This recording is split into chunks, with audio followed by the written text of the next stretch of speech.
achei um vídeo que você vai gostar. Bom, aqui estamos. Encontrei esse vídeo. Semana passada a gente fez um vídeo nesse estilo. Eu fiz com meu pai sobre uma onça muito magra que eles encontraram lá no Cantão, em Tocantins, há muito tempo atrás. Se você não assistiu, vai assistir. E hoje eu achei um vídeo seu, que vocês estavam no Parque das Emas, certo? Peraí. Quem que é você? Eu sou a Ana Tereza Giacomo, sou bióloga E minha mãe? e sou mãe do Thiago. Minha mãe, ok. Mãe, Você não vai me fazer chorar vendo essas imagens, né? Talvez. Eu achei esse vídeo aqui, que é de 2097. Não, 1997. Nossa senhora, eu tava um pouco longe Você de estava existir. longe. Nossa E Senhora. aonde você estava? Filho, nessa época, eu e seu pai morávamos em uma casinha muito simples de madeira no Parque Nacional das Emas, que era um alojamento. Nós moramos no parque por 14 anos, 14 realizando anos. pesquisa. E nessa época, especialmente, nós morávamos no alojamento, não tinha energia, não tínhamos carro, computador, não existia celular, né? Estava longe, né?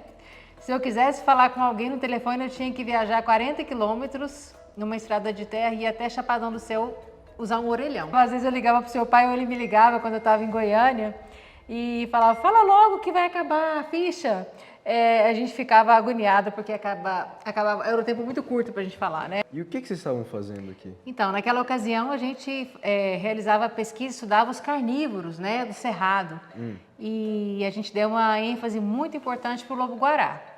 E Por quê? nós tivemos o lobo-guará é o maior canídeo, né, sul-americano. O mais E alto do mundo, né? É o mais alto do mundo, exatamente. E nós tivemos naquela época uma sorte muito grande. A gente foi muito agraciado de como a gente não existia telemetria, os equipamentos, dinheiro nem nada, nós começamos. Não existia dinheiro? Não. Sabia que eu ia vender produtos de beleza e roupa na cidade para comprar comida e voltar para o campo? Não. A gente andava a pé, conhecia o parque com a palma da mão, eu e seu pai.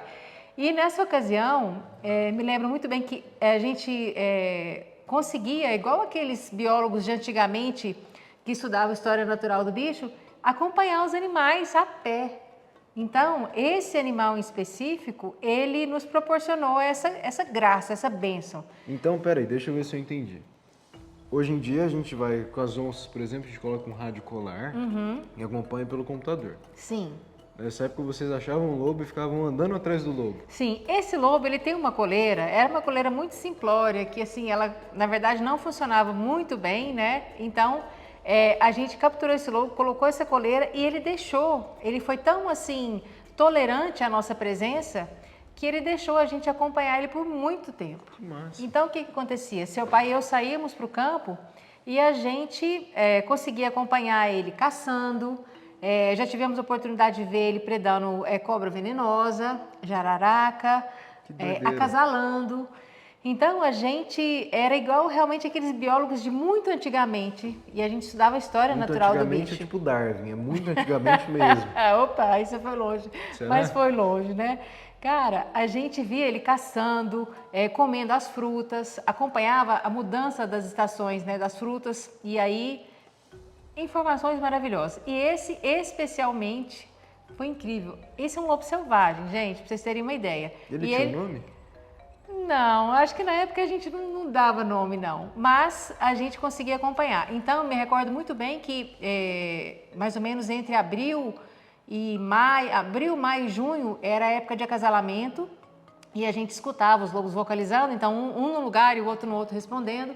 Seu pai e eu íamos acompanhando os animais. Vimos acasalamento, vimos interação do lobo com o falcão. Que massa. Aquele falcão é o Falco femoralis. Falcão de coleira. Falcão de coleira, vimos ele caçando roedor, pequenas aves. Então, para cada presa, ele tinha uma estratégia diferente, né? Sim. E permitiu a gente participar muito ativamente, então, e entender o comportamento dessa espécie tão maravilhosa que é o lobo-guará. E vocês estudaram outros lobos também, né? Ou foi só esse?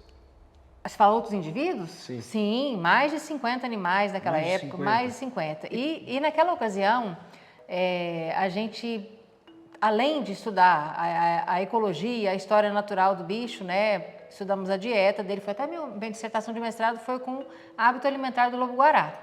E meu filho, você tinha que ver, a gente saía no campo andando, encontrávamos as fezes. O lobo-guará é um animal, é um carnívoro e territorialista, então essa espécie tem um hábito de defecar em locais muito visíveis. Então, a gente muitas vezes encontrava fezes de lobo em cima de cupinzeiros dessa altura. Falava, gente, como que pode uma coisa dessa? E já tivemos a oportunidade de ver o animal defecando, ficava com as 4 patinhas em cima do cupinzeiro bem alto e ali colocava as fezes. Outras em cima de moitas de capim alto, por quê? Para que o odor vindo das fezes ficasse mais ou menos na altura dos outros animais. Eles são territorialistas, Sim. Então o olfato é uma forma de falar assim, meu território está marcado aqui. E lembrando que os animais não têm rede social, né? A rede social deles é essa. Eles fazem xixi, fazem cocô nos pontos e nesse lugar tem a bio do bicho. Vai estar falando se é macho, se é fêmea, se é saudável ou não tá, se está pronto para reproduzir ou não. Então é super importante isso que eles fazem. Então, aí quando agora eu tô aqui, eu fiquei um minuto de silêncio porque realmente eu tô veio a minha nostalgia aqui. Nossa, época maravilhosa, muito trabalho, gente. Nós usávamos essas fichas de Chamex e caneta. Então, nós temos aqui um arquivo bem grande das nossas fichas de antigamente, porque não tinha computador, não tinha nada, né? Sim. Celular nem nada. Então, tudo era anotado aqui. E para meu mestrado, meu filho, então a gente coletava as fezes e aí o que tinha que fazer? A gente tinha toda uma metodologia certinha, você tinha que lavar as fezes, não pode misturar as fezes que você encontra. Então, você marcava aquele ponto, no parque tem uns postes de A a Z que delimitam, né, os pontos na estrada, então a gente marcava, por exemplo, fezes a data X entre ponto A e B, que tinha mais ou menos a ideia do local onde ficava aquele indivíduo e então fazíamos isso e aí coletávamos as fezes e ia para a planilha. A gente lavava as fezes com uma peneira e água, depois tinha uns pratinhos com papel toalha onde você colocava os restos alimentares, né, que estavam nas fezes. Então a gente tinha pedacinhos de ossos, escamas, pelo, sementes, casca de frutos. Vocês garimpavam? Garimpavam, sim, praticamente isso. E a partir daí a gente conseguia identificar o que os animais, o que os lobos comiam. Só que antes disso a gente fazia uma coleção, vamos falar de pequenos pedaços, fragmentos de frutas e de pequenos animais. E quando a gente encontrava nas fezes, a gente ia lá e falava, então isso aqui é uma lobeira, isso aqui é uma guapeva e assim por diante, né? Um roedor. E assim foi a minha dissertação. Ah, que legal, cara.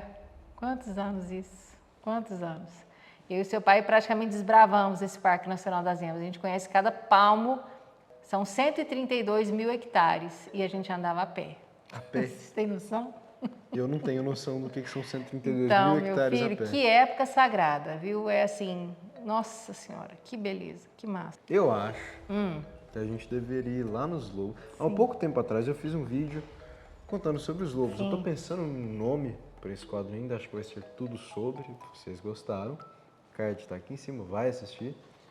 Mas eu acho que a gente podia ir lá, vou te levar lá nos lobos, você vai me contar como que vocês capturavam eles naquela época. Tá. Porque as onças tem várias formas, né? Uma delas é o laço, por exemplo. Sim. Mas não dá para pegar um lobo no laço. Não, a gente usava outras metodologias. Você vai me contar? Vamos lá? Então vamos. Vamos lá. Muito bom, cara. Fez eu ficar com uma saudade bem, bem legal desse tempo. Gostei. Ficou feliz? Muito feliz. Obrigada. Esse vídeo vai precisar de uma parte 2 que ficou muito longo, que a gente foi lá nos lobos e minha mãe contou como que eles capturavam os lobos naquela época, certo? Certo.